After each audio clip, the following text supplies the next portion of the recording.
மனம் வல்லாதிக்க சக்திகளை எதிர்க்கும் பேராயுதம்.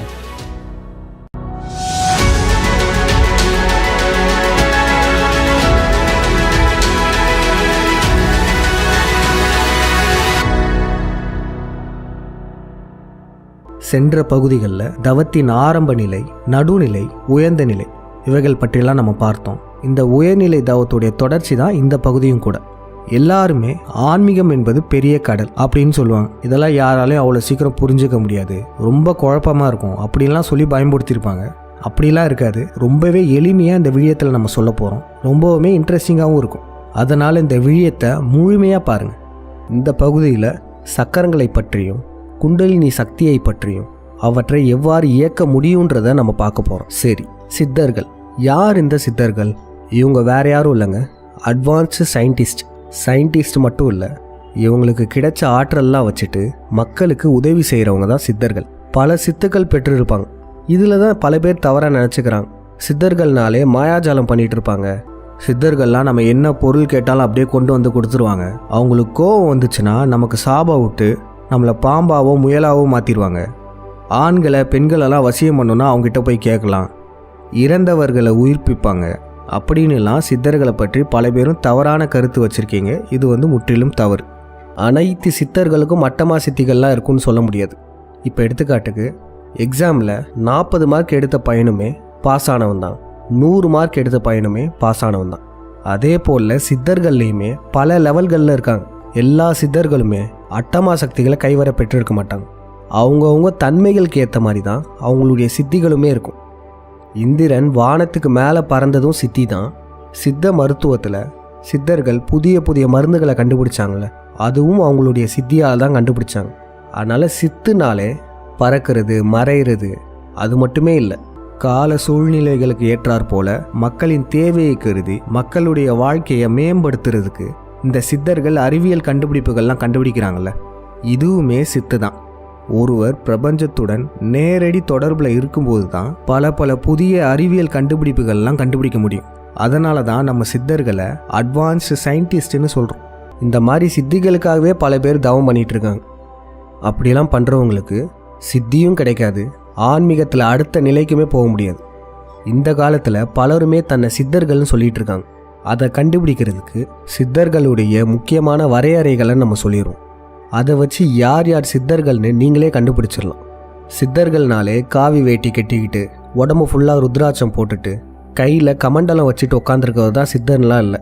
ஒருவர் சித்தர் என்றாலே அவர் மக்களுக்கு ஏதாச்சும் நல்லது செய்யணும்னு நினைப்பார். நினைப்பது மட்டும் இல்லை, நல்லது செஞ்சிட்ருப்பார். சித்தர்களுக்கெல்லாம் முகத்தில் ஒரு பொழிவு இருக்கும், தேஜஸ்ன்னு சொல்கிறாங்க பார்த்தீங்களா. அவங்களுடைய கண்களுமே அட்ராக்டிவாக இருக்கும். ஆனால் இதை தான் இந்த பிண்டாரிகள் என்ன பண்ணுறாங்கன்னா, போலியான சித்தர்களுக்குமே மேக்கப் போட்டு விட்டு அதை தேஜஸ்ன்னு சொல்கிறாங்க. கண்ணில் லென்ஸ் போட்டு விட்டு அதை காந்த கண்ணுன்றாங்க. ஆனால் இங்கே சித்தர்கள் இந்த மாதிரிலாம் பண்ண தேவையில்ல. எந்தவித மேக்கப் போடாமே அவங்களுடைய முகப்பொழிவாக இருக்கும். ஆடம்பர வாழ்க்கையெல்லாம் வாழாமல் ரொம்பவே எளிமையாக வாழ்வாங்க. அதற்கு காரணம் என்னென்னா, அவங்களுடைய ஆசைகள் ரொம்பவே கம்மியாக இருக்கும். அதற்கப்புறம் சித்தர்கள் சாமானிய மனிதர்களை விட மிகவும் தனித்து காணப்படுவாங்க. அதாவது அவங்களுடைய வேலையில் அவங்க ஜித்தா இருப்பாங்க. ஜித்துனா வேற ஒன்றும் இல்லைங்க, சித்தர்கள் தான் ஜித்தா மாற்றிட்டாங்க. இந்திரஜித்துன்னு இருக்குல்ல, இந்திரஜித்துனா ஐந்திர சித்தன். அவங்களுடைய செயலில் தனித்துவமாக இருக்கிறதுக்கான காரணம் அவங்க கடவுளுடனும் பிரபஞ்சத்துடனும் நேரடி தொடர்பில் இருக்கிறதுனால தான். அவங்க மிகவும் பாசிட்டிவாக இருப்பாங்க, யார் மேலேயும் பொறாமப்பட மாட்டாங்க. அவங்க கூட நீங்கள் இருந்தாலே நீங்களும் பாசிட்டிவாக உணர்வீங்க. இதற்கு முக்கியமான காரணம் அவங்க கிட்ட இருக்கிற அதீத ஆன்மீக ஆற்றல் தான். சித்தர்கள் சாமானிய மனிதர்களை விட தனித்து காணப்படுறதுக்கான முக்கியமான காரணம் இந்த ஆன்மீக ஆற்றல் தான். இதை பிரபஞ்ச சக்தி, காந்த சக்தி அப்படின்னு பலரும் பல பேரில் சொல்லுவாங்க. மற்றவர்களால் சிந்திக்கவே முடியாத ஒன்றை இவங்க சுலபமாக சிந்திச்சு அதை செயல்படுத்திட்டு போயிட்டே இருப்பாங்க. காரணம், சாமானிய மனிதர்கள் சிந்திக்கும்போது அவங்க ஏற்கனவே மனதுக்குள்ளே போட்ட விடயங்களை வச்சு தான் சிந்திப்பாங்களே.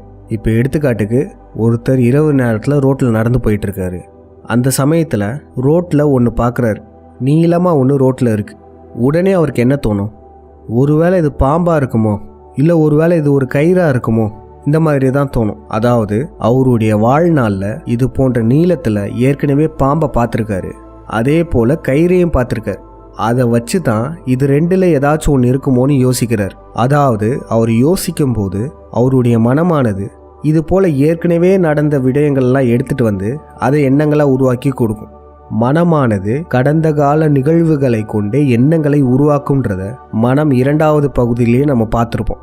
சரி, இரவு நேரத்தில் நடு ரோட்டில் ஒன்று நீளமாக இருக்குது. அந்த ரோட்டில் ஒரு 3 வயது குழந்தை நடந்து வருது. அந்த குழந்தை ரோட்டில் இருக்க அந்த பொருளை பார்க்குது. அப்போ என்ன நடக்கும்? அது பாட்டுக்கு ரோட்டை கடந்து போயிட்டே இருக்கும். அது பாம்பாக இருக்குமா கயிறாக இருக்குமாலாம் அதுக்கு தெரியாது. நம்ம இணையதளத்தில் கூட நிறையா பார்த்துருப்போம். குழந்தைகள்லாம் பாம்பை பயமே இல்லாமல் தூக்கிட்டு வர மாதிரிலாம் இணையதளத்தில் இருக்கும். வேற ஒன்றும் இல்லைங்க, இளங்கன்று பயம் அறியாதுன்னு சொல்லுவாங்கள்ல. குழந்தைகள் மட்டும் ஏன் இந்த மாதிரி பயம் இல்லாமல் இருக்காங்களாம்? அவங்களுக்கு ஏற்கனவே பாம்பை பற்றிலாம் தெரியாது. அதனுடைய ஆபத்து குழந்தைகளுக்கு தெரியாது. ஆனால் பெரிய மனிதர்களுக்கு பாம்பை பற்றின விழிப்புணர்வு இருக்கும். அதை பற்றி பார்த்துருப்பாங்க, படிச்சிருப்பாங்க, அதனுடைய நச்சுத்தன்மையை பற்றிலாம் தெரிஞ்சு வச்சுருப்பாங்க. இப்போ இதன் மூலமாக நமக்கு என்ன தெரிய வருது? சாமானிய மனிதர்கள் சிந்திக்கும் போது அவங்களுடைய மனமானது கடந்த கால எண்ணங்களை வைத்தே முடிவெடுக்கும், அதாவது டிசிஷன் எடுக்கும். ஆனால் இங்கே சித்தர்கள் எப்படி வேறுபடுறாங்கன்னா, சித்தர்கள் சிந்தனை செய்யும் போது யோசிக்கும் போது பிரபஞ்சத்தோடு நேரடி தொடர்பில் இருப்பாங்க. அதனால் என்ன நடக்கும்னா, அவங்களுக்கே தெரியாத விடயங்களுக்கும் கூட பிரபஞ்சத்திலிருந்து ஆன்சர் கிடைக்கும்.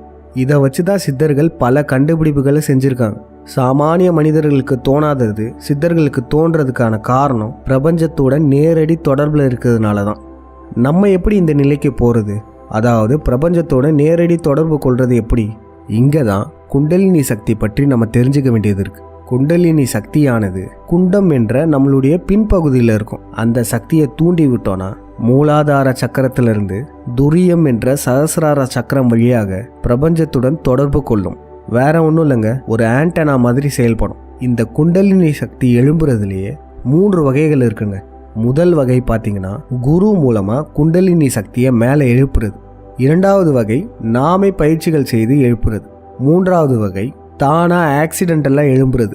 இந்த 3 வகையில் எந்த வகையை ஒத்து வரும்? இப்போ எடுத்துக்காட்டுக்கு 3வது வகை பாருங்களேன், ஆக்சிடென்டலாக தானாக எழும்புறதுன்னு சொல்லியிருப்போம். இதுதாங்க வித்தியாசமான வகை. ஏன்னா இந்த கேட்டகரியில் இருக்க பலருக்குமே அவங்களுக்கு குண்டலினி சக்தி எழுந்ததே தெரியாது. அவங்களுக்கே தெரியாமல் மேலே எழும்பிருக்கும். அதுக்கு பல காரணங்கள் இருக்கலாம். எடுத்துக்காட்டுக்கு ரொம்ப பக்தியோட பாடல் பாடுவாங்கள்ல, அந்த மாதிரி ரொம்ப பக்தியாக பாடும்போது எழும்ப ஆரம்பிக்கும்.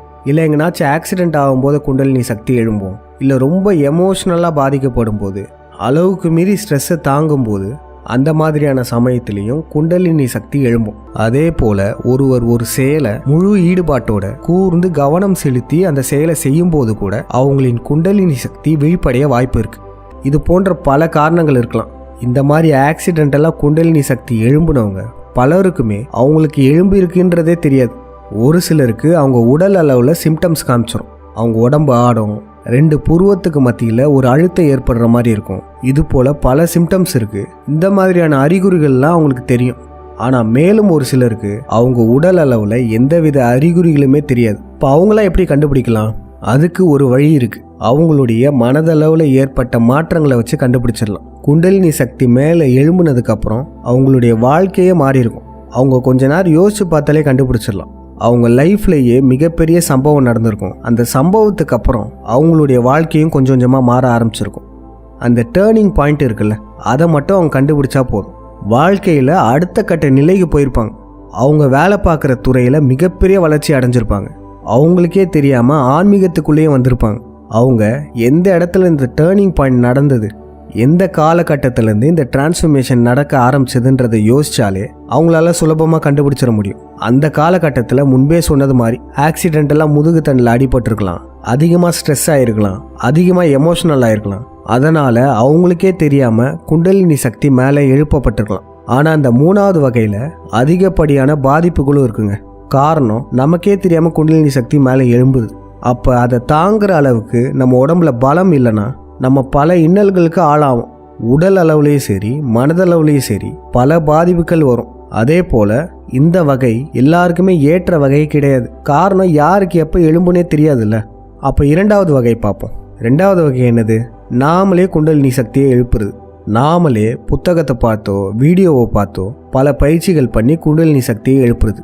நம்ம இப்படி எழுப்புறதுனால நமக்கு பக்க விளைவுகள் வர்றதுக்கு அதிகப்படியான வாய்ப்புகள் இருக்குது. இப்போ எடுத்துக்காட்டுக்கு பார்த்தீங்கன்னா 2 பேர் இருக்காங்க. இந்த 2 பேருமே குத்துச்சண்டை போட்டியில் கலந்துக்க ஆசைப்படுறாங்க. ஒருத்தர் என்ன பண்ணுறாருன்னா முறையாக குரு கிட்ட போயிட்டு ட்ரைனிங் பண்ணி கற்றுக்கிறாரு. இன்னொருத்தர் என்ன பண்ணுறாருன்னா குரு கிட்டலாம் போகாமல் அவரே வீடியோஸ் பார்த்து கற்றுக்கிறார். இப்போ இந்த பாக்ஸிங் காம்படிஷனில் இவங்க 2 பேரும் கலந்துக்கிறாங்க. யார் வெற்றி அடைவாங்கன்னு நினைக்கிறீங்க? அதிகப்படியான வாய்ப்பு இந்த குரு கிட்ட போயிட்டு முறையாக கற்றுக்கிட்டு பயிற்சி எடுத்தவர் தான் வெற்றி அடையவர். என்ன காரணம்னா இந்த பக்கம் இருக்கிறவர் என்னதான் வீடியோஸ் பார்த்து கற்றுக்கிட்டாலும் குரு இல்லாதனால ஒரு சில டெக்னிக்ஸ்லாம் எப்படி பண்ணணும்னு இவருக்கு தெரியாது. ஆனால் இந்த பக்கம் இவருக்கு குரு இருக்கார். குரு அவருடைய அனுபவங்களையும் சேர்த்து சொல்லி கொடுப்பார். இதுலேருந்து என்ன தெரியுது? ஒருத்தர் குரு இல்லாமல் ஒரு பயிற்சியை செய்கிறாருன்னா அவருக்கு பக்க விளைவுகள் அதிகமாக வர வாய்ப்பு இருக்குது. அவர் அந்த பயிற்சியில் வெற்றி அடைய வாய்ப்பு ரொம்பவே கம்மி. அதுவும் இங்கே ஆன்மீக சார்ந்த பயிற்சிகள் பண்ண போகிறார். இந்த மாதிரி குண்டலினி சக்தியை எழுப்புறத குரு இல்லாமல் பண்ணுறது கத்தி மேலே நடக்கிற மாதிரி. பலருமே யூடியூப் வீடியோஸில் வர மந்திரங்களெல்லாம் கேட்டுட்டு பைனரி பீட்ஸ் அதெல்லாம் கேட்டுட்டு இல்லை ஏதாச்சும் புக்கில் சொல்கிற முறைகளை ஃபாலோ பண்ணிவிட்டு குண்டலினி சக்தியை மேலே எழுப்பிடுறாங்க. ஆனால் இதில் எல்லாத்துலேயுமே மேலே எழும்புற வரையும் தான் இருக்கும். ஆனால் அதை மேலே எழுப்புனதுக்கப்புறம் என்னென்னலாம் நடக்கும், என்னென்னலாம் அனுபவங்கள் வரும், அதை எப்படி பயன்படுத்தலான்னு இந்த மாதிரி இடத்துலலாம் இருக்காது. இவங்களும் தெரியாதனமாக எழுப்பிட்டு ஏன் தான் எழுப்பணுன்ற அளவுக்கு பல இன்னல்களுக்கு ஆளாயிடுவாங்க. காரணம் அதை சமாளிக்க அவங்களுக்கு தெரியாது. முக்கியமான காரணம் அவங்கள கைட் பண்ண யாரும் இல்லை. அவங்களுக்கு நடக்கிற அனுபவங்களை வெளியே சொன்னால் யாருமே நம்ப மாட்டாங்க. ஏன்னா அவங்களுக்குலாம் அந்த அனுபவங்கள்லாம் ஏற்பட்டிருக்காது. ரொம்ப மன உளைச்சல் ஆகிடுவாங்க. இனிமேல் ஆன்மீகத்து பக்கம் தலை வச்சே படக்கூடாது அப்படின்னு போயிடுவாங்க. ஆனால் ஒரு சிலர் எந்த ஒரு குருக்கிட்டையும் போய் பயிற்சி செய்யாமையே ஆன்மீகத்தில் வெற்றி அடைவாங்க. அதெல்லாம் எப்படின்னு இன்னும் கொஞ்சம் நேரத்தில் உங்களுக்கே தெரிய வரும். இப்போ இந்த விழயத்தை பார்த்துட்டு இருக்க நீங்கள் இந்த மாதிரி குருவோட வழிகாட்டுதல் இல்லாமல் தெரியாதனமாக குண்டலினி சக்தியை எழுப்பி பல இன்னல்களுக்கு ஆளாய்ந்தாலும் கூட கவலைப்படாதீங்க. இதுக்கு நீங்கள் பயப்படவே தேவையில்லை. உங்களுக்கான தீர்வுகள் இந்த விழயத்தில் இருக்கும். அதனால் கண்டிப்பாக இந்த விழயத்தை முழுமையாக பாருங்கள். இதில் நம்ம சொல்கிற முறையை பின்பற்றுங்க. உங்களுடைய பிரச்சனைகள்லாம் சரியாயிரும். பயப்பட தேவையில்லை. சரி, 2 வகைகளை பார்த்துட்டோம். 3வது வகை என்னது? குரு மூலமாக குண்டலினி சக்தியை மேல் எழுப்புதல். இதுதாங்க ரொம்பவே சேஃபான ஒன்று. நம்ம அந்த காலத்தில் கூட குருகுலங்களில் படிச்சுட்டு இருக்க அனைத்து மாணவர்களுக்குமே படித்து முடிக்கிறதுக்குள்ள குண்டலினி சக்தியை எழுப்பிவிடுவாங்க இந்த குருமார்கள். குரு மூலமாக கற்றுக்கிறது எல்லாமே சேஃப். ஏன்னா எங்கே பிரச்சனை வரும், எப்படி ஈஸியாக பண்ணணும்லாம் குருக்கு ஏற்கனவே தெரியும். அவங்களுக்கு முன் அனுபவங்கள்லாம் இருக்கும். நமக்கும் எளிமையாக சொல்லி தந்துடுவாங்க. ஆனால் இங்கே என்ன பிரச்சனைனா இந்த காலத்தில் உண்மையான தெளிவான குரு கிடைக்கிறது கடினமாக இருக்குது. பலருமே மணி மைண்டடாக தான் இருக்காங்க. ஆன்மீகத்தை மிகப்பெரிய பிஸ்னஸாக பார்த்துட்டு இருக்காங்க. இப்போ மருத்துவத்துறையில் பலருமே பணம் சம்பாதிக்கலான்னு பார்க்குறாங்க. ஆனால் மருத்துவத்துறை என்பது ஒரு சேவை, மக்களுக்கு சேவை செய்கிறது. அதே போல் அரசியலுக்கு வரவங்களும் மணி மைண்டடாக தான் இருக்காங்க. எப்படின்னா பணம் சம்பாதிக்கலாம் தான் பார்க்குறாங்க. ஆனால் அரசியலுமே ஒரு சேவைத்துறை தான். இப்போ இந்த மாதிரியான துறைகளில் ஒருத்தர் மணி மைண்டடாக வந்ததுனால என்ன ஆகுது? அந்த துறைகளில் இருக்க உண்மைத்தன்மை காணாமல் போயிடுது. இப்போ மருத்துவத்துறை பிஸ்னஸ் ஆனதுனால தான் இங்கே ப்ரெக்னெண்ட்டாக இருக்க பெண்கள் பலருக்குமே சிசேரியன் பண்ணுறாங்க. ஏன்னா அப்படி பண்ணால் அவங்களுக்கு நிறைய காசு கிடைக்கும். கடைசியில் பக்க விளைவுகள் அந்த தாய்மார்களுக்கு தான் ஏற்படுது. அதை நினச்சலாம் இவங்களுக்கு கவலைப்பட மாட்டாங்க. இதே போல தான் ஆன்மீகத்திலையும் ஒருத்தர் மணி மைண்டடாக பணம் சம்பாதிப்பதற்காகவே ஆன்மீகத்தில் இருக்காருன்னா அவரால் உண்மையான ஆன்மீகம் வெளியே வராது. அது மட்டும் இல்லை, அவரை நம்பி போகிறவங்களுக்குமே ஏமாற்றம் தான் மிச்சமாகும். அதனால் எந்த ஒரு குருமார்களும் மணி மைண்டடாக இருக்காங்களோ, உங்ககிட்ட பணத்தை சுரண்டிக்கிட்டே இருக்காங்களோ, அவங்கக்கிட்ட எக்காந்து கொண்டு போகாதீங்க. குரு தட்சணையாலாம் கொடுக்குறோன்னு நிறைய பேர் சொல்லுவாங்க. வெத்தலை பாக்கில் வச்சு கொஞ்சோன்னு பணம் கொடுக்குறது, அவரை மதித்து அவருக்கு பொருட்கள் வாங்கி கொடுக்குறது, இதெல்லாம் தாராளமாக பண்ணலாம். இது நம்ம குருக்கு செய்யக்கூடிய மரியாதை. ஆனால் ஆயிரக்கணக்கில் லட்சக்கணக்கில் கொடுத்தா தான் சொல்லி தருவேன். நீ எனக்கு காசு கொடு, நான் உனக்கு குண்டலினி சக்தியை எழுப்பிடுறேன், நான் தான் கடவுள், நீ என்னை மட்டும்தான் வணங்கணும் அப்படின்னு சொல்கிறாங்க பார்த்தீங்களா? அதுதான் தவறு. அந்த மாதிரியான ஆன்மீக குருங்க கிட்டலாம் போயிடாதீங்க. சரி, இப்போ என்னென்ன வகைகள்லாம் நம்ம பார்த்தோம்? முதல் வகை ஆக்சிடென்டலாக குண்டலினி சக்தி மேலே எழும்புறது. இது எல்லாருக்குமே எல்லாம் எழும்பாது. 2வது வகை குரு இல்லாமல் குண்டலினி சக்தியை எழுப்புறது. இதில் அதிகப்படியான பக்க விளைவுகள் வர்றதுக்கு வாய்ப்புகள் இருக்குது. 3வது வகை குரு மூலமாக குண்டலினி சக்தியை எழுப்புறது. இதில் எந்த பக்க விளைவுகளுமே வராது. ஆனால் இந்த காலகட்டத்தில் உண்மையான விழிப்புணர்வு உள்ள மணி மைண்டட்லாம் இல்லாத நல்ல குரு கிடைக்கிறது ஒரு கடினமான விடயம். அப்போ என்னதான்ப்பா ஃபாலோ பண்ணுறது? இந்த 3 வகைகளுமே இல்லைன்னு சொல்லிட்டேன். அப்போ எப்படி நம்ம குண்டலினி சக்தியை மேல் எழுப்புறது? அப்போ நம்மளால் எழுப்பவே முடியாதா அப்படின்னு நீங்கள் கேட்கலாம். அதெல்லாம் இல்லை, நம்மளால் முடியும். நம்மளுமே இந்த 3 வகையில் ஒரு வகையை தான் எடுத்து பயன்படுத்த போகிறோம். அது எந்த வகைனா குரு மூலமாக குண்டலினி சக்தியை மேல் எழுப்புறது. அது எப்படி? குருன்றவர் மனித உடலோடு இந்த உலகத்தில் வாழ்ந்துட்டு இருக்கணும்லாம் அவசியம் இல்லை. நம்ம கண்ணுக்கு தெரியாமல் மறைமுகமாகவும் இருக்கலாம். அதாவது கடும் தவம் செய்து குண்டலினி எழுப்பி கிடைத்த பிரபஞ்ச சக்தியால் மக்களுக்கு உதவி செய்து கடைசியில் நிர்வாணம் அடைந்து சட்டிக்குள்ளே வைப்பாங்கல்ல, அவங்க எல்லாருமே மரணமில்லா பெருவாழ்வு, அதாவது இன்னுமுமே கான்சியஸாக இருக்காங்க, நம்மளை வழி நடத்திட்டு இருக்காங்க. அந்த சித்தர்களையும் கடவுள்களையும் கூட நாம் குருவாக ஏற்றுக்கொண்டு போற்றி வணங்கலாம். இவங்களை நம்ம குருவாக ஏற்கிறதுல என்ன நன்மை தெரியுமா? எக்கார்ந்து கொண்டும் நம்ம ஏமாற்ற மாட்டாங்க, மணி மைண்டடாக இருக்க மாட்டாங்க. நம்ம குண்டலினி தவம் பண்ணிட்டு இருக்கும்போது நமக்கு எவ்வளோ பெரிய பிரச்சனைகள் வந்தாலும் அதுலேருந்து நம்மளை காப்பாற்றுவாங்க. ஏன்னா இவங்களாம் அந்த பிரச்சனைகளை கடந்து போனவங்க, இப்போ கடவுளர்களாக இருக்காங்க. நீங்கள் யோசிக்கலாம், என்னப்பா நம்ம கண்ணுக்கு தெரியாத ஒருத்தவங்க இருக்காங்களா இல்லையான்னு கூட நமக்கு தெரியாது, அப்படி இருக்கும்போது இவங்களை எப்படி குருவாக ஏற்க முடியும் அப்படிலாம் நீங்கள் கேட்கலாம். முதல்ல ஒன்றை மட்டும் நல்லா தெரிஞ்சுக்கோங்க, ஒரு விடயம் நம்ம கண்ணுக்கு தெரியலனாலே அது பொய் ஆயிடாது. நம்ம மனிதர்களால் குறிப்பிட்ட ஃப்ரீக்குவன்சி உள்ள லைட்டை மட்டும்தான் பார்க்க முடியும், அதே போல் குறிப்பிட்ட ஃப்ரீக்குவன்சியில் இருக்க சத்தத்தை மட்டும்தான் கேட்க முடியும். அப்போ மற்ற ஃப்ரீக்குவன்சியில் இருக்க லைட்டையும் சத்தத்தையும் நம்மளால் கேட்க முடியலன்னா அது பொய் ஆயிடாது. நம்மளால் அதை கேட்க முடியல, பார்க்க முடியல, அவ்வளோதான். நம்ம டெய்லியும் சுவாசிக்கிற காற்று இருக்குல்ல, அதை எப்படி நம்மளால் உணர முடியுதோ அதே மாதிரி நம் கடவுளர்களையும் சித்தர்களையும் கூட நம்மளால் உணர முடியும். சரிப்பா, நம்ம சித்தர்களையும் கடவுள்களையும் நான் குருவாக ஏற்றுக்கிறேன் இப்படின்லாம் வாய்மொழியெல்லாம் நம்மளால் ஏற்றுக்க முடியாது. நம்ம சித்தர்களையும் கடவுளர்களையும் நீங்கள் சூஸ் பண்ண முடியாது குருவா, அவங்க உங்களை சீடராக ஏற்றுக்கணும். அப்போ நம்ம அதுக்கு என்ன பண்ணணும்? அவங்களுக்கு நம்ம கருவியாக இருக்கணும். அவங்கக்கிட்ட டோட்டல் சரணாகதி அடைஞ்சிட்டோன்னு வச்சுக்கோங்களேன், டோட்டல் சரண்டர்னு சொல்லுவாங்க. அப்படி அடையும் போது அவங்களுடைய முழு அருள் நமக்கு கிடைக்கும். நிறைய பேர் என்ன நினச்சிக்கிறாங்கன்னா, சரணாகதி அடைகிறதுனா எல்லா வேலையும் போட்டுட்டு எல்லாம் கடவுள் பார்த்துப்பான், நான் கடவுள்கிட்ட என்னையே அர்ப்பணிச்சிட்டேன் அதனால எல்லாம் கடவுள் பார்த்துப்பான் அப்படின்னு சொல்லிட்டு சும்மா எந்த வேலையும் செய்யாமல் உட்காந்துருப்பாங்க. இது பேர் சரணாகதி இல்லை. உண்மையாக சரணாகதி அடைஞ்சவங்க எப்படி சொல்லுவாங்கன்னா, நான் செய்யும் நல்ல செயலை இன்னும் தெளிவாக செய்ய போகிறேன், எதிர்க்க யார் வந்தாலும் சரி எனக்கு பின்னாடி கடவுளர்கள் இருக்காங்க, அவங்க பார்த்துப்பாங்க அப்படின்னு தான் சொல்லுவாங்க. அதனால் சரணாகதி அடைகிறத சும்மா பேச்சு வாக்கில் சொல்கிறது பத்தாது, உணர்வுபூர்வமாக சொல்லணும். அதுக்கு நம்ம கடவுளர்களுக்கு கருவியாக செயல்பட ஆரம்பிக்கணும். கருவியாக செயல்படுறதுனா வேற ஒன்றும் இல்லைங்க, நீங்கள் மக்கள்கிட்ட எந்தவித எதிர்பார்ப்புமே இல்லாமல் நல்லது செய்ய ஆரம்பிங்க. அப்படி செய்ய செய்யவே நீங்களும் கடவுளர்களுக்கு ஒரு கருவியாக செயல்பட ஆரம்பிப்பீங்க. கடவுளர்கள் உங்கள் மூலமாக மக்களுக்கு ஏதோ ஒரு நல்லது செய்வாங்க. உங்களுக்கே பார்க்க ஆச்சரியமாக இருக்கும், நானா இது பண்ணுறேன் அப்படின்லாம் தோணும். உங்களை கருவியாக கொண்டு உங்களை பயன்படுத்தி நம் கடவுளர்களும் சித்தர்களும் மேலும் மக்களுக்கு நல்லது செய்வாங்க. இப்படி கடவுளர்களின் சித்தர்களின் அருள் உங்கள் கூட இருக்கிறத நீங்கள் முழுசாக உணர்ந்துட்டீங்கன்னு வச்சுக்கோங்களேன், நீங்கள் எதுக்குமே பயப்பட மாட்டீங்க. உங்களுடைய எதிரி எவ்வளோ பெரிய ஆளாக வேணா இருக்கலாம், ஆனால் கொஞ்சம் கூட பயமே வராது. உங்கள் உடம்புல என்ன நோய் வேணா இருக்கலாம், என்ன பிரச்சனைகள் இருந்தாலும் உங்களுக்கு கொஞ்சம் கூட பயமே இருக்காது. காரணம், உங்களுக்கு பின்னாடி சித்தர்களும் கடவுளர்களும் இருக்காங்க. இந்த சுச்சுவேஷனில் தான், இந்த சமயத்தில் தான் நீங்கள் முழு சரணாகதி அடைஞ்சிட்டிங்கன்னு அர்த்தம். முருகனுடைய யாம் இருக்க பயமேன் அந்த வாசகம் இருக்குல்ல, இதை நீங்கள் உணர்வுபூர்வமாகவே ஃபீல் பண்ணுவீங்க. அப்போ இப்போ என்ன பண்ண போகிறோம்?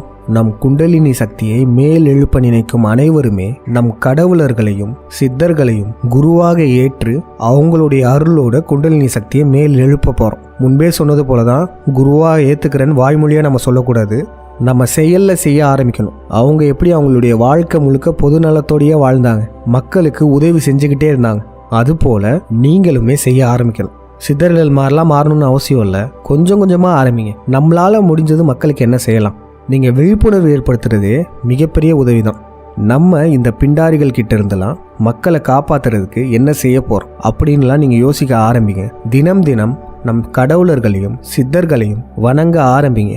எனக்கு அது வேணும், இது வேணும், கார் வேணும், பங்களா வேணும்லாம் நீங்கள் கேட்காதீங்க. நீங்கள் என்ன சீடராக ஏற்றுக்கோங்க அப்படின்னு வேண்டுங்க. இப்படி நீங்கள் மக்களுக்கு நல்லது செய்ய செய்ய நம் கடவுளர்களை வேண்ட வேண்ட இயல்பாகவே நீங்கள் அவங்களுக்கு கருவியாக மாறுவீங்க. அதை நீங்களே உணர்வீங்க. இந்த சமயத்தில் நம்ம இப்போ சொல்ல போகிற குண்டலினி தவத்தை தாராளமாக செய்யலாம். இப்படி செய்யும்போது உங்களுக்கு எந்தவித பக்க விளைவுகளுமே வராது.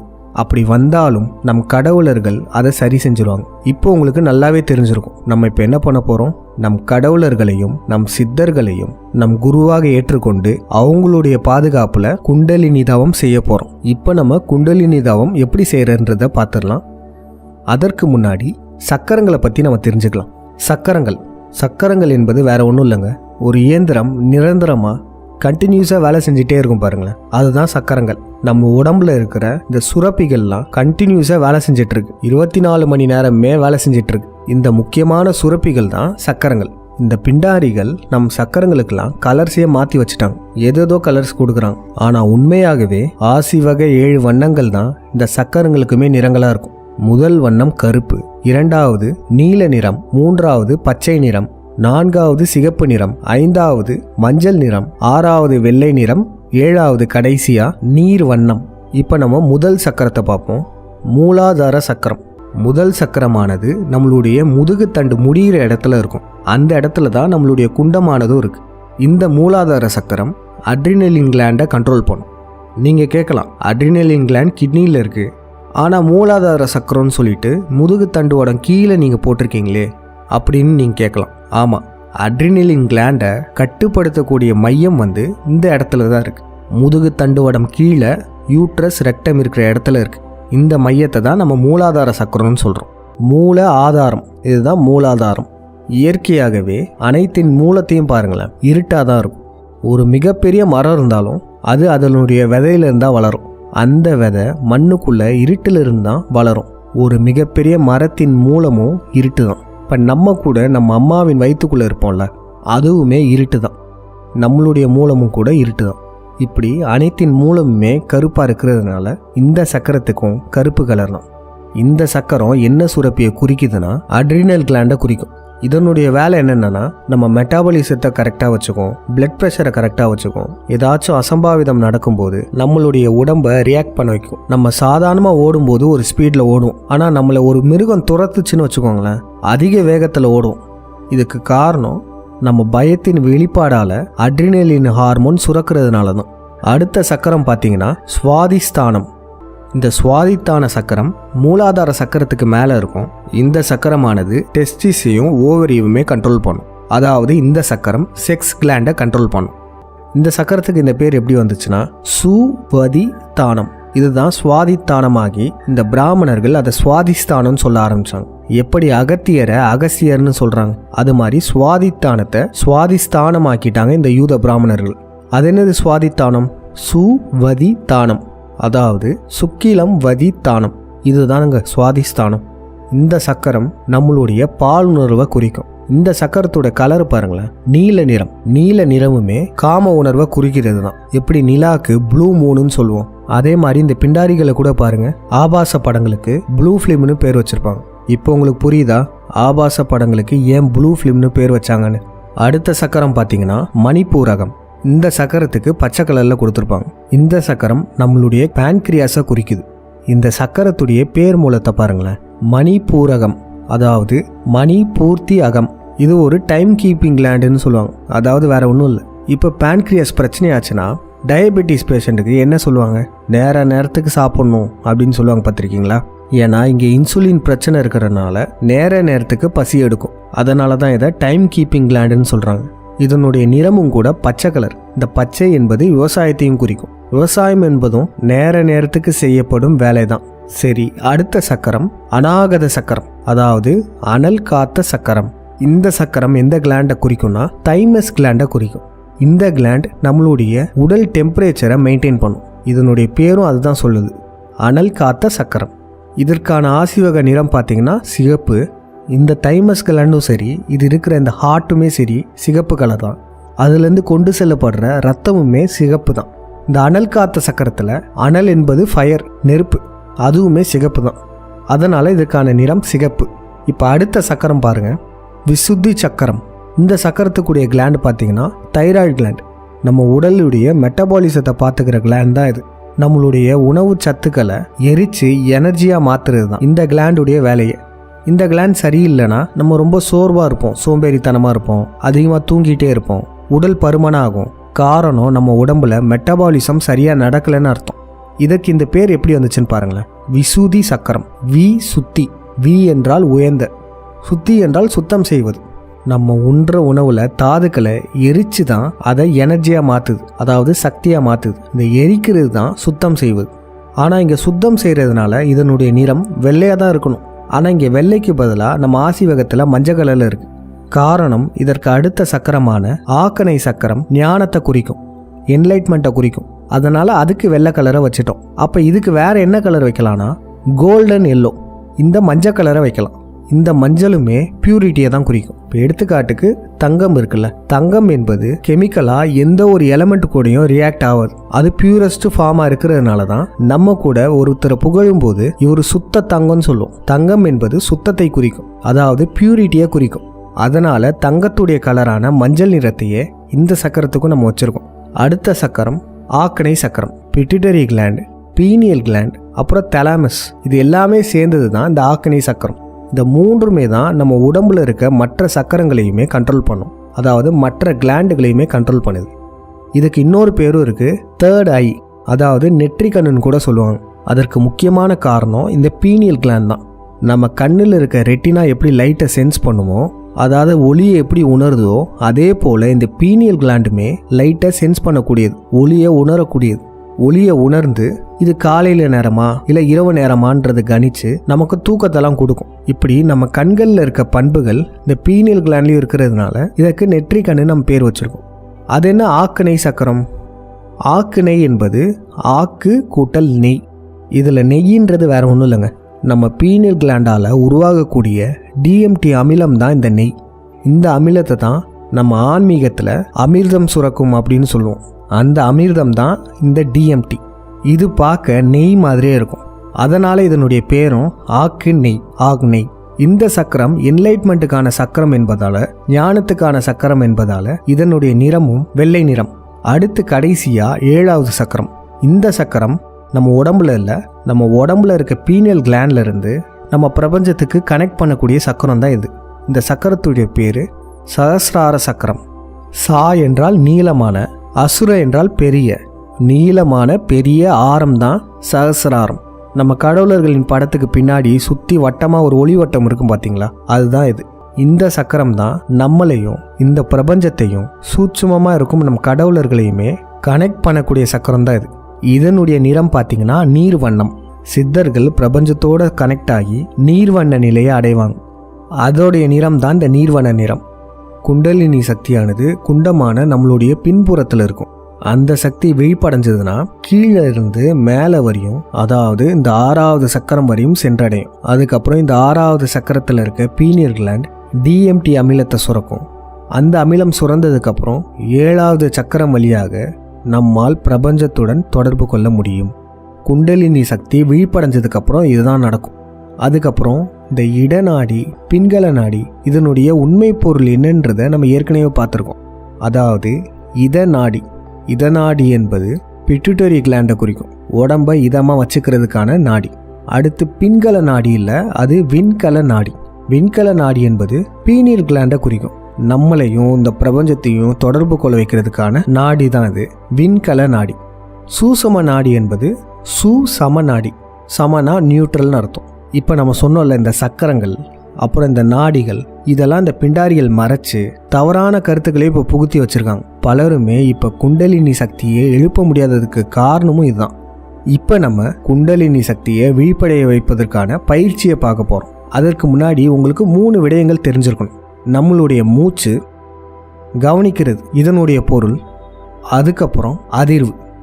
இந்த 3 பற்றி நம்ம கொஞ்சம் புரிஞ்சுக்கிட்டு அதுக்கப்புறம் நம்ம பயிற்சிக்குள்ளே போயிடலாம்.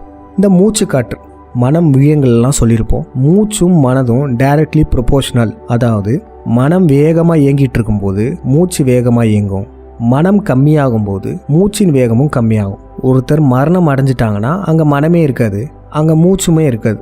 அப்போ இதுலேருந்து என்ன தெரியுதுன்னா, மனமும் நம் சுவாசமும் ரெண்டுமே ஒன்று தான். இதை வச்சு நம்ம என்ன சொன்னோம், மூச்சின் வேகம் கம்மி பண்ண மனதின் வேகம் கம்மியாகும். அதாவது மனதில் ஓடும் எண்ண ஓட்டங்கள் கம்மியாகும். அதுக்காக நீங்கள் மூச்சை கவனிங்க, இதுவே ஒரு தவம் தான் அப்படின்னு நம்ம முந்தின விடயங்கள்லாம் பார்த்துருப்போம். அதனால் இப்போ ஒன்று மட்டும் ஞாபகம் வச்சுக்கோங்க, நம் மூச்சை கட்டுப்படுத்தினா கூட மனமும் அங்கே கட்டுப்படும். அடுத்தது பார்த்தீங்கன்னா கவனிப்பது. கவனிக்கிறதுல என்ன ஸ்பெஷாலிட்டி இருக்குன்னு கேட்குறீங்களா? இதுதான் ரொம்பவுமே முக்கியத்துவம் வாய்ந்தது. இப்போ எடுத்துக்காட்டுக்கு ஒருத்தருக்கு பல்லு வலி ரொம்ப அதிகமாக வலிக்குது. அந்த பல்லு வலி சமயத்தில் அவர் எப்படி இருப்பார்? அவரால் மற்ற வேலைகளில் முழு ஈடுபாட்டோடு பண்ண முடியாது. அவருடைய கவனம் எல்லாமே அந்த பல்லில் தான் இருக்கும். நல்லா கவனிச்சுக்கோங்க. இப்போ கவனம்ன்ற வார்த்தையை சொல்லியிருக்கோம். அதாவது அவருடைய கவனம் எல்லாமே அவருடைய பல்லு வலியில் தான் இருக்கும். இந்த சமயத்தில் என்ன நடக்கும்? அவருடைய மனமானது அவருடைய பல்லு சம்மந்தப்பட்ட எண்ணங்களை மட்டுமே உருவாக்கும். ஐயோ பல்லு வலிக்குதே, பல்லு கீழே விழுந்துருமா, இல்லை வேற பல்லும் சொத்தையாகுமா, இன்னும் எத்தனை நாள் தான் வலிக்கும், இப்போ கொஞ்சம் வலி கம்மியாயிருச்சு, இப்போ வலி அதிகமாகுது அப்படின்னு பல்லு சம்மந்தப்பட்ட எண்ணங்களே அவங்களுக்கு அந்த நாள் பூரா இருக்கும். அப்போ இதுலேருந்து நமக்கு என்ன தெரிய வருதுன்னா, நம்ம ஒரு விடயத்தை கவனிக்கிறோன்னு சொல்கிறது நம்மளுடைய மனமே அங்கே போய் நிற்கிறது தான் நம்ம அப்படி சொல்கிறோம். என்னது மனம் பல்லில் போய் நிற்குதா, புரியலையே அப்படின்னு நீங்கள் சொல்லலாம். இன்னொரு எடுத்துக்காட்டு பாருங்கள். பெற்றோர்கள் அவங்களுடைய மகனை ரொம்ப பாசம் கட்டி வளர்க்குறாங்க. இப்போ அவங்களுடைய மகன் வேலை விடயத்தினால கொஞ்சம் வெளியூர் போக வேண்டியது இருக்குது. சின்ன வயசுலேருந்தே அவங்க அம்மா கூடவே இருந்த மகன் வெளியூர் போனானா அவங்க அம்மாவின் மனநிலை எப்படி இருக்கும்? எடுத்துக்காட்டுக்கு இப்போ பையன் தமிழ்நாட்டிலேருந்து சிங்கப்பூர் போயிட்டார். இப்போ அவருடைய அம்மாவோட மனநிலை எப்படி இருக்கும்? அவங்களுடைய சிந்தனை முழுக்க முழுக்க சிங்கப்பூர்லேயே இருக்கும். நாள் முழுக்க அவங்களுடைய பையன் நினப்பாவே இருப்பாங்க. இன்னும் தெளிவாக சொல்லணும்னா, அவங்க தமிழ்நாட்டில் இருந்தாலும் அவங்களுடைய மனசு பூரா சிங்கப்பூர்லேயே தான் இருக்கும். அப்போ இதுலேருந்து நமக்கு என்ன தெரிய வருதுன்னா, நம்ம எங்கே கவனம் செலுத்துகிறோமோ அங்கே நம்ம மனசு போயிடும். அதாவது கவனம் இஸ் டைரக்ட்லி ப்ரொபோஷனல் டு மனசு. எப்படி நம்ம இதுக்கு முன்னாடி பார்த்தோம், மூச்சும் மனசும் ப்ரொபோஷனல். மூச்சின் வேகம் அதிகமானா மனதின் எண்ண ஓட்டங்களும் அதிகரிக்கும். மூச்சின் வேகம் கம்மியானா மனதின் வேகமும் கம்மியாகும். அதுதான் இந்த ப்ரொபோஷனல். அதே போல் இங்கே கவனம் செலுத்துறதும் மனதும் ரெண்டுமே ப்ரொபோஷனல். ஒரு சிலர் சொல்லலாம், கவனிக்கிறதுனா நம்ம கண்ணால் பார்க்குறது தான்ப்பா, அதுக்கும் மனசுக்கும் என்ன சம்மந்தம் அப்படின்னு. இப்போ எடுத்துக்காட்டுக்கு ஒருத்தர் ஆஃபீஸ் போயிட்டே இருக்கார். போயிட்டே இருக்கும்போது அவருடைய கண்களால் ரோடை பார்த்து தான் வண்டி ஓட்டுவார். அப்படி இருந்தாலும் கூட அவருடைய கவனம் முழுக்க ரோட்லேயே இருக்காது. அவர் வீட்டு பிரச்சனையாக இருக்கலாம், கடனாக இருக்கலாம், பசங்களோட ஃபீஸ் கட்டுறதா இருக்கலாம், அது சம்மந்தப்பட்டு தான் அவர் யோசிச்சுக்கிட்டே இருப்பார். அதாவது அவருடைய கவனம் முழுக்க வெளியே தான் இருக்கும். அவர் கண்ணை திறந்தே இருந்தாலும் அவருடைய மனமானது வேற எங்கனாச்சும் தான் இருக்கும். இப்போ சிறுவர்கள் மாணவர்களுக்கெல்லாம் ஒரு எடுத்துக்காட்டு. பள்ளி கல்லூரிகள்லாம் நீங்கள் படிச்சுட்டு இருப்பீங்க. அப்போ எதனாச்சும் ஒரு கிளாஸ், உங்களுக்கு பிடிக்காத ஒரு கிளாஸ் நடத்திட்டு இருப்பாங்க. உங்களுக்கு அந்த சப்ஜெக்டே பிடிக்காது. அதனால் நீங்கள் என்ன பண்ணிட்டு இருப்பீங்கன்னா, கவனிக்கிற மாதிரி கண்ணு ஃபுல்லாக போர்டை நோக்கி தான் இருக்கும். ஆனால் உங்களோட மனசு வேற எங்கேயோ அலைப்பாஞ்சிட்டு இருக்கும். இதை எப்போ நீங்கள் உணர்வீங்கன்னா, அந்த ஸ்கூல் டீச்சர் உங்களை எழுப்பி இப்போ நான் என்ன நடத்தினேன் அதை சொல்லு பார்ப்போம் அப்படின்னு கேட்பாங்க. அப்போ உங்களால் சொல்ல முடியாது. காரணம், உங்களுடைய கண்ணு, உங்களுடைய பார்வை எல்லாமே போர்டை நோக்கி, டீச்சரை நோக்கி இருந்தாலும் கூட உங்களுடைய கவனம் முழுக்க, அதாவது உங்களுடைய மனம் வேற எங்கேயோ அலைப்பாஞ்சிட்டு இருக்கிறதுனால தான். இப்போ புரியுதில்ல, நம்ம எங்கே கவனம் செலுத்துகிறோமோ அங்கே நம்ம மனம் போயிடும். அடுத்த தலைப்பு பார்த்தீங்கன்னா அதிர்வு. இந்த அதிர்வுன்றது வேற ஒன்றும் இல்லைங்க, வைப்ரேஷன் சொல்லுவோம். இதை பற்றி ஏன் நம்ம தெரிஞ்சுக்கணும்னா, இப்போ நம்ம குண்டலினி சக்தியை விழிப்படைய வைக்க போகிறோம். நம்ம சக்கரங்களெல்லாம், அதாவது நம்ம கணையங்களெல்லாம் செயல்படுத்த போகிறோம். இப்போ நம்ம வெளி உடம்பு எடுத்துப்போமே. இப்போ எடுத்துக்காட்டுக்கு நம்ம கால்களை பலப்படுத்தணும். அப்போ என்ன பண்ணுவோம்? கால்கள் சம்மந்தமான எக்ஸசைஸ் எல்லாம் பண்ணுவோம். காலுக்கு வேலை கொடுப்போம். கால் ஃபிசிக்கலாக வெளியே இருக்கிறதுனால நம்ம ஈஸியாக அதை எக்ஸசைஸ் பண்ணி பலப்படுத்த முடியும். ஆனால் இங்கே குண்டலினி சக்தி மறைமுகமாக நம்ம குண்டத்துக்கு உள்ளே இருக்குது. அதே மாதிரி நம்ம கணையங்கள் கூட, நம்ம சக்கரங்கள் கூட என்ன நம்ம உடம்புக்கு உள்ளே தான் இருக்குது. அப்போ இந்த சக்தியை நம்ம விழிப்படைய வைக்கணும்னா இதை நம்ம தூண்டணும். தூண்டுறதுக்கு நம்மளால் உள்ளே தொட முடியாது. இப்போ நிறைய குருமார்கள் அவங்களுடைய கை விரலால் தொட்டே விழிப்படைய வைப்போம்லாம் சொல்கிறாங்க. ஆனால் நம்ம முன்னாடியே சொல்லிட்டோம், இப்போ நம்மளுடைய கடவுளர்களையும் சித்தர்களையும் மட்டும்தான் குருவாக ஏற்று பண்ண போகிறோம் இந்த பயிற்சி. அப்படி இருக்கும்போது ஃபிசிக்கலாக தொட்டு உணர்த்த முடியாது. அப்போ இந்த உடம்புக்கு உள்ளே உள்ள சக்தியை விழிப்படைய வைக்கணும்னா, தொடாமல் விழிப்படைய வைக்கணும்னா அதுக்கு என்ன பண்ணலாம்? அதுக்கு பல முறைகள் இருக்குங்க. இப்போ எடுத்துக்காட்டுக்கு மூலிகைகளை சாப்பிட்டு அந்த சக்தியை விழிப்படைய வைக்க முடியும். ஆனால் நம்ம இன்னும் அந்த மூலிகைகளே ஆராயலை. அதனால் இப்போ அதுவே நம்ம பண்ண முடியாது. இன்னொன்று பண்ணலாம். என்னதுன்னா, அதிர்வுகளை உருவாக்கி விழிப்படைய வைக்க முடியும். நம்ம சத்தத்தை எழுப்புறதுனால அதிர்வுகளை உண்டாக்க முடியும். அதாவது ரொம்ப சிம்பிளுங்க. ஒரு சத்தத்தை உருவாக்கணும்னா அங்கே அதிர்வு உண்டாகும், அவ்வளோதான். நம்ம கை தட்டும்போது குழந்தைகள் உற்சாகமாகும்ல, அதுவுமே நம்ம கையிலேருந்து வர அதிர்வுகள்னால தான். அதே போல் குழந்தைகளை பாட்டு பாடி தூங்க வைப்பாங்கள்ல, அப்படி பாடுறதுமே அந்த வாயிலேருந்து வர சத்தமுமே அதிர்வுகள் தான். நம்ம அதிர்வுகளை வச்சு ஒருவருடைய மனநிலையவே நம்ம கட்டுப்படுத்தலாம். நம்ம பார்க்குற படங்களில் கூட ஒரு சோகமான சீன் வரும்போது சோகமான பிஜிஎம் ஒன்று போடுவாங்க. அந்த பிஜிஎம்மை கேட்டாலே நம்மளுமே சோகமாயிரும். அங்கேயுமே இந்த அதிர்வுகள் தான் வேலை செய்யுது.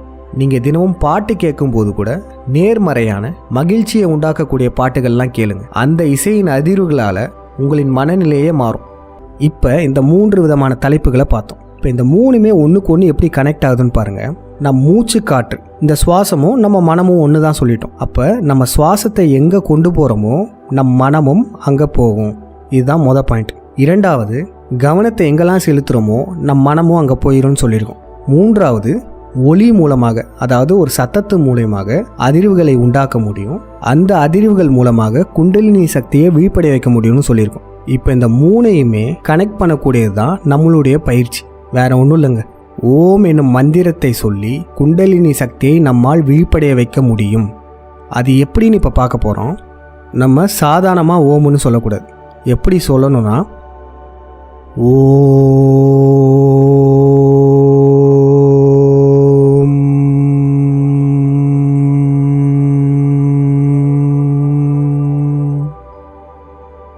இந்த மாதிரி தான் சொல்லணும். இப்போ இப்படி சொல்லும்போது என்னென்னலாம் நடக்குதுன்னு பாருங்களேன். நல்லா மூச்சை இழுக்கணுங்க. நம்மளுடைய அடிவயிறு வரையும் நல்லா எக்ஸ்பேண்ட் ஆகும். அப்படி இழுக்கும்போது என்ன நடக்குது, நம்மளுடைய சுவாசத்தை நம்மளுடைய குண்டம் வரையும் இழுக்கிறோம். நம்ம மூச்சை இழுக்கும்போது நம்ம மனமானதும் அதுக்கேற்ற மாதிரி செயல்பட ஆரம்பிக்கும்.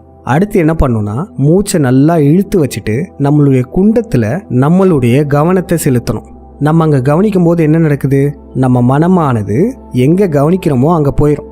அப்போ நம்மளுடைய குண்டம் கிட்ட நம்ம கவனம் செலுத்தும் போது நம் மனமானதும் அங்கே போயிடுது. சரி, இப்போ நம்ம மனம் அங்கே இருக்குது, நம்மளுடைய கவனம் அங்கே இருக்குது. இப்போ குண்டலினி சக்தியை விழிப்படைய வச்சுட்டு கீழே இருந்து மேலே வர வைக்கணும். நம்மளுடைய மூச்சு காற்று நம்ம இன்னும் விடலை, அடக்கி தான் வச்சுருக்கோம். நம்ம ஓம்னு சொல்லி விடும்போது குண்டத்திலிருந்து தலை வரையுமே அதிர்வுகளை ஏற்படுத்திக்கிட்டே மூச்சு காற்றை வெளியே விடும்போது குண்டலினி சக்தி விழிப்படையும். இப்போ அதிர்வுகளை ஏற்படுத்துகிறோம்னு சொல்கிறாங்களே, இதை நல்லா கவனிக்கலாம். ஓ இம், இந்த 2 வார்த்தையும் நம்ம சொல்கிறோம். இந்த ஓ மட்டும் எடுத்துக்கோங்க. இதை அப்படியே சொல்லிகிட்டே இருங்களேன். கடைசி மூச்சு வர வரையும் வெறும் ஓ மட்டும் சொல்லிகிட்டே இருங்க. அப்படி சொல்லும்போது கடைசியாக எந்த இடத்துல முடியுதுன்னு கவனிங்க. நம்ம உடம்புல ஒரு இடத்துல முடியும். அது நீங்களே கவனித்து பார்த்தீங்கனாலே தெரியும். இப்போ எப்படின்னு சொல்கிறோம் பாருங்கள். நல்லா மூச்சை இழுக்கணுங்க. ஓ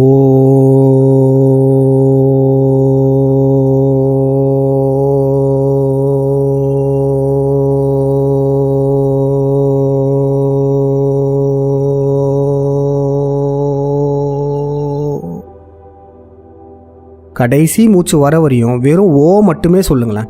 அப்படி சொல்லும்போது அதிர்வுகள் நம்ம தொண்டை வரையும் வரும். கரெக்டாக நம்மளுடைய தொண்டை பகுதியில் முடியும். சொல்லும் போதே உங்களுக்கு தெரியும், கடைசியாக தொண்டை பகுதியில் அழுத்தம் வரும். அடுத்து என்னது, இம். இந்த இம் சொல்லும்போது உங்களுடைய உடம்புல அழுத்தம் வராது, அதிர்வு வராது. நேராக உங்கள் மண்டையில் மட்டும்தான் அதிர்வு வரும். அதுவும் முக்கியமாக உங்களுடைய நெற்றி பொட்டில் அதிர்வு வரும். ஒரே நாளில் வராது, போக போக வந்துடும். இப்போ நமக்கு என்ன தெரிய வருது, ஓ சொல்லும்போது நல்லா மூச்சை இழுத்து நம்மளுடைய குண்டத்திலிருந்து கடைசியாக நம்ம தொண்டையில் முடியும். அடுத்து இம் சொல்லும்போது தொண்டையிலிருந்து மேலே போகி கடைசியாக நம்மளுடைய 6வது சக்கரத்தில் முடியும். அப்படி முடியும் போது ஆக்னை சக்கரம் வேலை செய்ய ஆரம்பிக்கும். அது வேலை செய்ய ஆரம்பிக்கும் போது நம்ம உடம்புல இருக்க அனைத்து கிளாண்டுகளுமே நல்லா செயல்பட ஆரம்பிக்கும். நம்மளுடைய நெற்றிக்கண் விழிப்படைய ஆரம்பிக்கும், அதாவது பைனியல் கிளாண்ட். அப்படி நடக்கும்போது அமிர்தம் சுரக்கும், அதாவது டிஎம்டி சுரக்கும். அந்த டிஎம்டி சுரக்க நமக்கும் நம் பிரபஞ்ச சக்திக்கும் நேரடி தொடர்பு உண்டாகும். அதாவது ஓம் என்ற மந்திரத்தை நாம் சொல்லி குண்டத்தில் இருக்கும் குண்டலினி சக்தியை கீழ் இருந்து மேல் எழுப்பி நம் நெற்றிக்கண்ணில் கொண்டு சென்று நிறுத்தும் போது அங்கு அமிர்தம் சுரக்கும். அந்த அமிர்தத்தால் நமக்கும் பிரபஞ்சத்திற்கும் சஹஸ்ரார சக்கரம் வழியாக தொடர்பு உண்டாகும். இது மட்டுமே குண்டலினி எழுப்புறதுக்கான வழி கிடையாது. இது ஒரு விதமான வழி. இதற்கு மேல பல வழிகள் இருக்கலாம். அந்த வழிகளெல்லாம் நன்கு ஆராய்ந்த பின்னர் நம்ம 5ஆம் தமிழர் சங்கம் வெளியிடுவோம். இப்போ இந்த டெக்னிக் மட்டும் ஃபாலோ பண்ணலாம். இந்த ஓம் என்னும் மந்திரத்தை நாம் சொல்ல சொல்ல குண்டலினி சக்தி விழிப்படையும். சாதாரணமாக ஓம்னு சொல்லக்கூடாது. முன்பே சொன்னது போல நல்லா மூச்சை இழுத்து நம் கவனத்தை குண்டத்தில் செலுத்தி, அதாவது குண்டலினி சக்தி இருக்கும் இடத்தில் நம் மனதை நிப்பாட்டி அதற்கப்புறம் ஓம் என்னும் மந்திரத்தை நம்ம சொல்லணும். ஓ சொல்லும்போது தொண்டை வரையும் அதிர்வு ஏற்படும். இம் சொல்லும்போது நம்மளுடைய தலையில் அதிர்வு ஏற்படும். முக்கியமாக நம் நெற்றி பகுதியில் ஒரு உணர்வு ஏற்படும். இதை நீங்கள் அனுபவபூர்வமாகவே உணரலாம். நம்மளுடைய மூச்சை நல்லா கீழ் நோக்கி இழுத்து ஓம் மந்திரத்தை சொல்லும்போது நம்மளுடைய நாளமில்லா சுரப்பிகள்லாம் இருக்குல்ல, அந்த கிளாண்டுகள் அனைத்திலையுமே அழுத்தங்கள் ஏற்பட்டு அதுவுமே சரியாக வேலை செய்ய ஆரம்பிக்கும். அதாவது நம் ஓம் மந்திரத்தை சொல்லும்போது நம் சக்கரங்கள் சரியாக செயல்பட ஆரம்பிக்கும். சரி, இப்போ இந்த குண்டலினி பயிற்சிக்கான ஒரு சில விதிமுறைகளை பார்ப்போம்.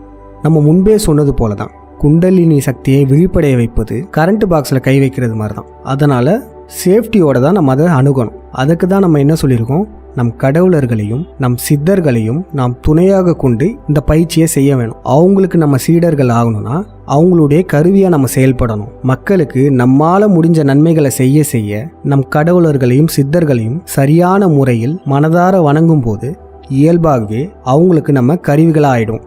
அந்த நிலையில் இருக்கும்போது நமக்கு இந்த குண்டலினி சக்தியை எழுப்புறதுனால எந்தவித பக்க விளைவுகளுமே வராது. அப்படி வந்தாலுமே அதை சுலபமாக அவங்களே சரி பண்ணிடுவாங்க. அதனால நம்ம கடவுள் மேலாம் நம்பிக்கைலாம் இல்லாமல், சித்தர்கள்லாம் இல்லைப்பா அப்படின்லாம் நம்பிக்கையே இல்லாமல், சரி சும்மா இது பண்ணி பார்ப்போமே அப்படின்னு இந்த பயிற்சியை நீங்கள் பண்ணினீங்கன்னா பக்க விளைவுகள் வந்தாலும் அதுக்கு நீங்கள் தான் பொறுப்பு, நீங்கள் தான் அதை அனுபவிக்கணும். அப்படிலாம் பண்ணிடாதீங்க. அப்புறம் நீங்கள் தான் உங்கள் லைஃப்பில் பல பிரச்சனைகளை ஃபேஸ் பண்ண வேண்டியது இருக்கும். அடுத்து 2வது கண்டிஷன் பார்த்தீங்கன்னா, இந்த குண்டலினிக்கான பயிற்சியை, இந்த ஓம் மந்திரத்தை சும்மாவே உட்காந்த உடனே சொல்லக்கூடாது.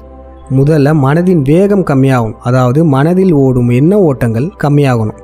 அப்போனா என்ன பண்ணணும்னா, நம்ம முன்பு சொன்னோம்ல சும்மா இருக்கும் தவம், ஆரம்பத்தில் நம்ம தவம் செய்யணும். ஒரு 20 நிமிஷத்தில், அரை மணி நேரத்துலலாம் நம்மளுடைய மனம் அமைதியாக ஆரம்பிக்கும். அப்படி மனதின் எண்ண ஓட்டங்கள் குறைந்து மனம் அமைதி ஆகுதில்ல, அப்படி ஆனதுக்கு அப்புறம் தான் இந்த பயிற்சியை செய்ய ஆரம்பிக்கணும். அப்படி செய்யும்போது தான் இதனுடைய முழு பலன் உங்களுக்கு கிடைக்கும். அதனால் முன்னாடி எப்படி அந்த சும்மா இருக்கிற தவத்தெல்லாம் செய்யணுன்றதை பாருங்கள்.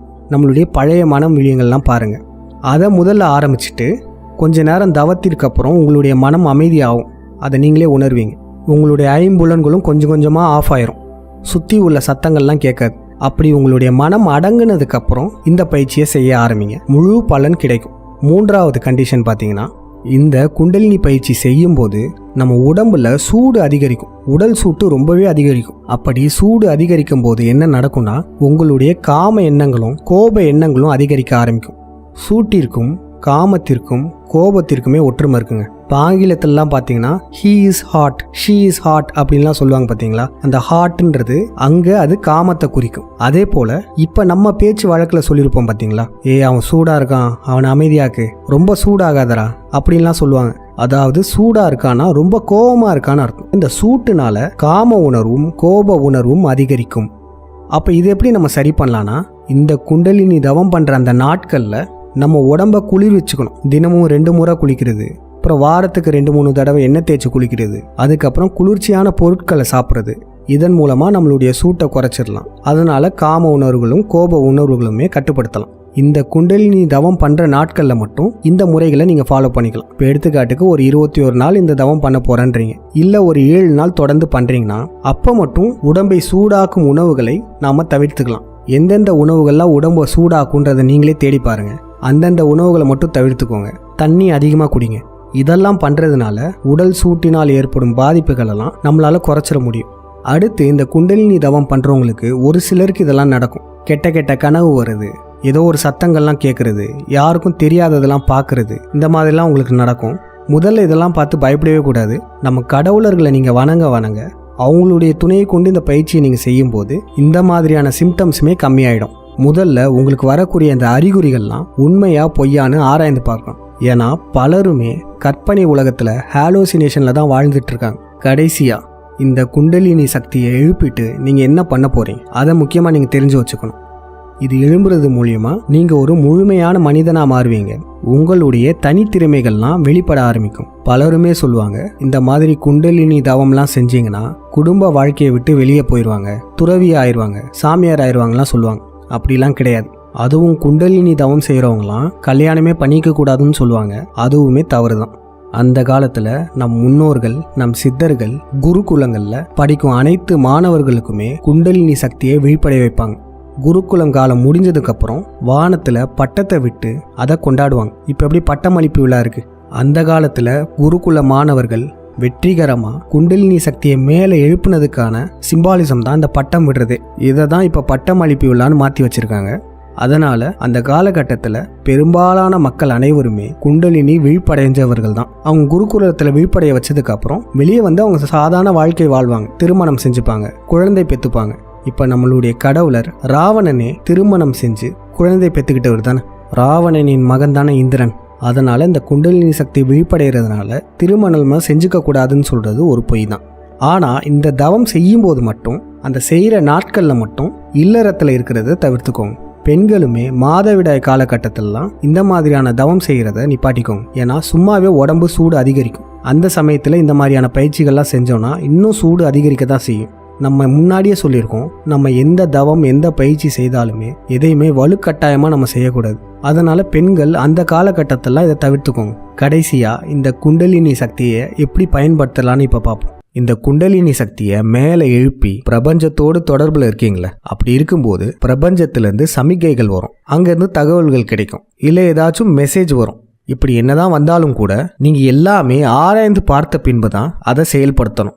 வெறும்னே ஆராயாமல் டைரெக்டாக பிரபஞ்சத்திலேருந்து மெசேஜ் வந்துருச்சுன்னு சொல்லிட்டு நீங்கள் அந்த விடயங்களெல்லாம் செயல்படுத்தினீங்கன்னா அது தவறாக போக அதிகப்படியான வாய்ப்புகள் இருக்குது. ஏன்னா ஒரு சில சமயம் நம்ம மனமானதே இப்படிலாம் ஏமாற்றும். பிரபஞ்சத்திலேருந்து மெசேஜ் வந்த மாதிரியும் இல்லை கடவுள் பேசுகிற மாதிரியும் நம்ம மனமானதே அப்படி நடித்து நம்மளை ஏமாற்றும். அதனால் நம்ம பிரபஞ்சத்திலேருந்து என்ன தகவல் வந்தாலும் சரி, எது வந்தாலுமே அதை ஆராய்ந்து பார்த்து அதுக்கப்புறம் நம்ம முடிவுகளை எடுக்கணும். குண்டலினி விழிப்படைஞ்சதுக்கப்புறம் உங்களுக்கும் பிரபஞ்சத்துக்கும் நேரடி தொடர்பு வந்துடும். உங்களுடைய 7வது சக்கரம் சஹஸ்ரார சக்கரம் ஒரு ஆண்டனா மாதிரி செயல்படும்.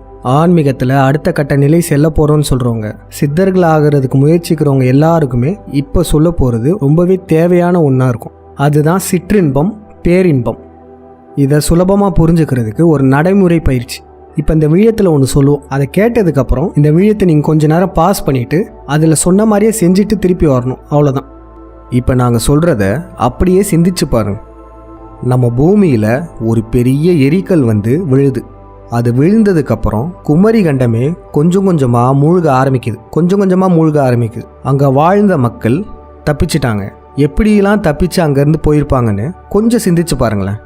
ஒரு 10 செகண்ட் 20 செகண்ட் இந்த வீடியத்தை நீங்கள் பாஸ் பண்ணிக்கோங்க. பாஸ் பண்ணிவிட்டு இப்போ சொன்ன சீன் இருக்குல்ல, அதை கொஞ்சம் சிந்திச்சு பார்க்கணும், அவ்வளோதான். அங்கே வாழ்ந்த மக்கள் எப்படியெல்லாம் தப்பிச்சிருப்பாங்கன்னு சிந்திச்சு பார்த்துட்டு வாங்க.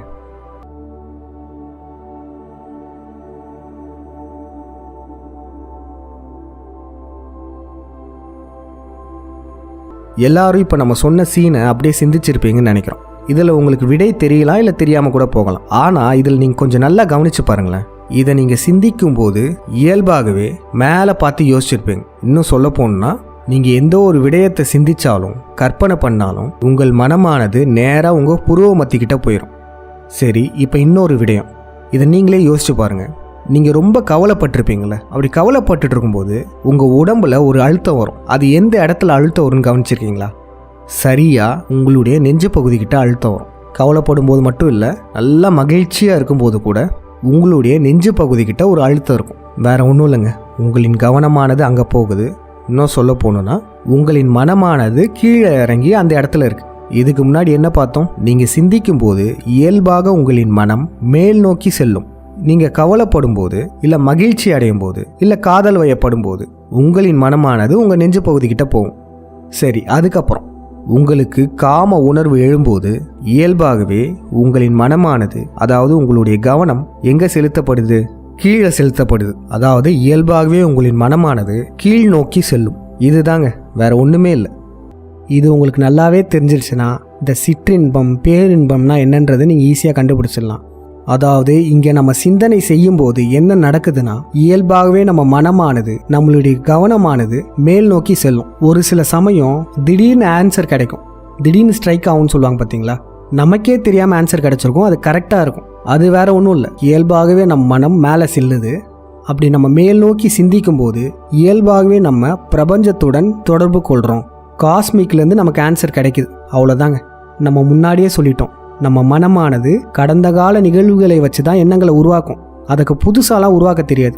2 இதை கம்பைன் பண்ணி வேணால் உருவாக்கும். இப்போ ஒரு பட்டாம்பூச்சி ரெக்கை இருக்குது, ஒரு மீன் இருக்குது. இது ரெண்டுமே நம்ம மனதில் பதிஞ்சிருக்கு. நம்ம மனமானது இது ரெண்டையும் சேர்த்து ஒரு ஹைப்ரிடாக ஒரு உயிரினத்தை வேணால் உருவாக்க முடியுமே தவிர கற்பனையில் அது பார்க்காததை அதால் உருவாக்க முடியாது.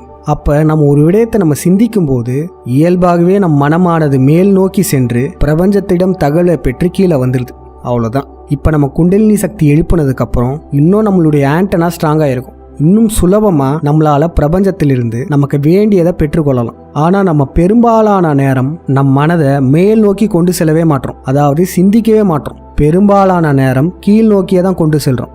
கடந்த காலத்தில் நடந்த பிரச்சனைகளையே யோசிச்சுக்கிட்டு இருக்கோம், கவலையான விடயங்களையே யோசிச்சுட்டு இருக்கோம். அப்படி யோசிக்கும் போது இயல்பாகவே நம்ம மனமானது கீழே போயிடும். அதே போல் நம்ம எந்த நேரமும் காமத்தை பற்றியே யோசிச்சுட்டு இருந்தோன்னா நம்ம மனமானது இன்னும் கீழே போயிடும். இதுக்கு பேர் தாங்க சிற்றின்பம். நம்ம குண்டலினி சக்தியை மேல் நோக்கி எழுப்பும்போது, நம் மனம் மேல் நோக்கி சிந்திக்கும் போது, அமிழ்தம் உருவாகி பிரபஞ்சத்துடன் தொடர்பு கொள்ளும் போது ஒரு இன்பம் கிடைக்கும். அந்த இன்பம் தான் பேரின்பம்.